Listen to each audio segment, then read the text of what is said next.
नमस्कार मित्रांनो, मी आकाश भाटकर काम करतो शिपवर. आणखीन एका नवीन व्हिडिओ तुमचं स्वागत आहे. तर आज आपण बघणार आहोत ब्रिज. ब्रिज म्हणजे तो नव्हे ज्याच्यावर आपण गाड्या चालवतो आणि समुद्रावर असतो. शिपचा ब्रिज वेगळा आहे. तर तुम्ही ट्रकचं स्टेअरिंग बघितलं असाल, फ्लाईटचं पण, विमानाचं पण स्टेअरिंग तुम्ही बघितलं असाल मूवीमध्ये वगैरे, आणि ट्रेनचं पण तुम्ही बघितलं असाल. तर शिपचं पण एक स्टेअरिंग असतं, त्यालाच ब्रिज म्हणतात. तिथूनच पूर्ण शिपला कंट्रोल केलं जातं, शिपला चालवलं जातं. तर तेच आज आपण बघायचं आहे.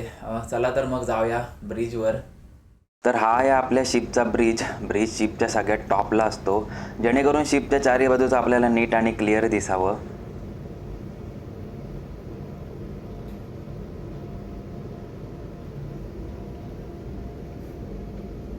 तर हे आहे आपल्या एवढ्या मोठ्या शिपचं छोटंसं स्टेअरिंग.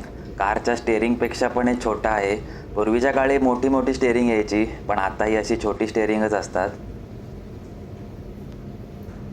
इथे हे सगळं पेपर वर्क चालू आहे.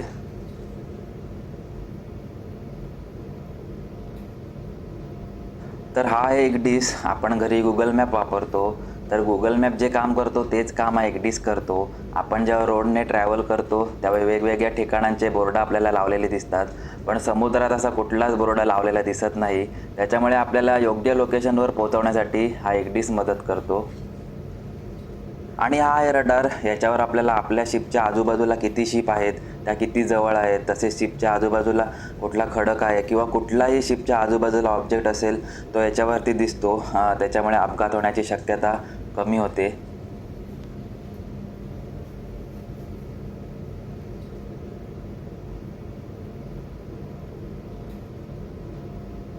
आणि इथे पण रडार आणि एक डिश आहे.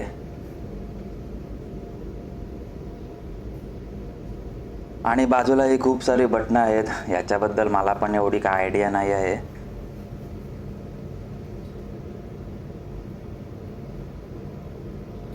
इथेही बायनॉक्युलर पण आहे.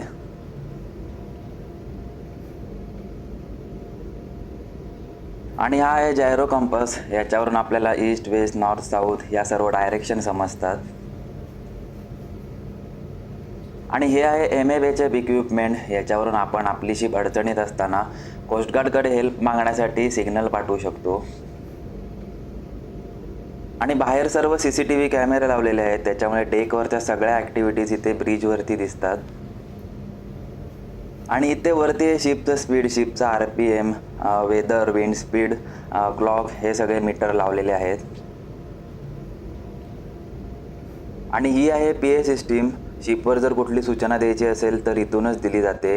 इथे एका ठिकाणी बोललेली गोष्ट पूर्ण शिपवरती ऐकू जाते. आणि इथे ब्रिजवरती 24 तास वॉच चालू असते. प्रत्येक ऑफिसर आलटून पालटून आपल्या 4-4 तासाचा वॉच करत असतात. आणि रात्रीच्या वेळी त्यांच्या जोडीला एक AB पण असतो. आणि आमच्याप्रमाणेच ऑफिसर लोकांना पण कधीच सुट्टी नसते. तर आता तुम्हाला प्रश्न पडला असेल, शिपच्या स्टेअरिंगजवळ तर कोणीच नाही आहे, मग शिप कशी काय चालते आणि एवढी मोठी शिप हा एकटाच माणूस कसा काय चालवतोय? तर शिप आहे आता ओपन सीमध्ये, त्याच्यामुळे शिप आता ऑटो मोडमध्ये चालते. पण शिप जेव्हा पोर्टच्या जवळ येते तेव्हा ती मॅन्युअली चालवली जाते. आणि तेव्हा कॅप्टनसहित अजून ब्रिजवरती 7-8 लोक असतात. आणि 24 तास सगळ्यांना फ्रेश ठेवण्यासाठी इथे ही छोटीशी पॅन्ट्री आहे. इथे आपण चहा, कॉफी, मॅगी सर्व बनवू शकतो. त्याचप्रमाणे इथे सर्व प्रकारचे बिस्किट पण लोड केलेले आहेत. आणि छोटंसे फ्रीज पण आहे. इथे सर्व ज्यूस, दूध, कोल्ड्रिंक्स वगैरे सर्व ठेवलेलं आहे. आणि ब्रिजवरती हा CCTV कॅमेरा पण आहे. याच्यामध्ये ब्रिजवरती जेवढ्या पण काय ॲक्टिव्हिटीज होत आहेत त्या सगळ्या रेकॉर्ड होत असतात. आणि ब्रिजवरती येऊन आपण जे पण काय बोलतोय ते पण सगळं इथे रेकॉर्ड होत असतं. तर ब्रिजवरती अजून पण छोटी मोठी खूप इक्विपमेंट आहेत, पण ज्यांची मला प्रॉपर माहिती होती त्यांची माहिती मी तुम्हाला दिली आहे. आणि पूर्वीच्या काळी शिपवरती एवढी इक्विपमेंट नसायची, त्याच्यामुळे खूप दुर्घटना व्हायच्या. पण आत्ताच्या काळात ही सर्व ॲडव्हान्स टेक्नॉलॉजी आहे. त्याच्यामुळे कधी वादळ होणार आहे, कधी वेदर खराब होणार आहे आधीच आपल्याला शिपवरती समजतं. त्याच्यामुळे दुर्घटना व्हायचा धोका आता कमी झाला आहे. आणि आत्ता आपली शिप थर्ड ऑफिसर चालवत आहेत, पण या संपूर्ण ब्रह्मांडाला चालवणारे आपले गणपती बाप्पा ते पण इथे ब्रिजवरती विराजमान आहेत. त्याच्यामुळे चिंता करण्याचं काय कारणच नाही.